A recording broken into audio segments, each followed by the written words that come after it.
There's some changes coming up if you're a home buyer and also a home seller, whether your home's existing on the market or will be as of mid-August. There are some changes that you need to be aware of. The National Association of Realtors has been sued with a class action lawsuit in which now they are removing the buyer's commission field in the MLS.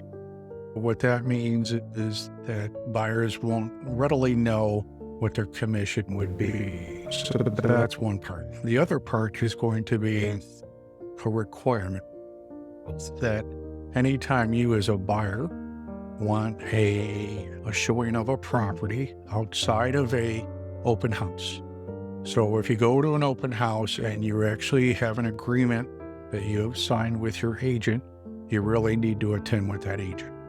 If you do not, you're welcome to attend an open house unrepresented, as long as up until the point where if that agent at that open house starts providing you any real estate services, whether it's start to talk about other properties, maybe just you wanting to put it in offer.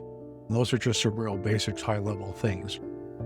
The purpose of the buyer-broker agreement, as what it's called, is to establish a relationship between your buyer's agent and you, the buyer, an understanding of the scope of work and representation, whether it's one house or multiple or over a time frame, days, weeks, or months till you find the property that's been identified.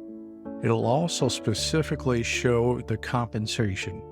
And so that compensation there, again, just like a seller's agent, is negotiable. And so today, typically what we have seen is the sellers have contributed to that buyer's commission. And so now that has to do with more of transparency and steering. Steering is when someone would not necessarily show you their home for your best interest. Maybe it was because it paid a higher commission. You may have liked it at 2.5%, but the agent wanted 3%, and they could steer you in that direction. Hence, they would make more compensation and not necessarily the right property that you desire.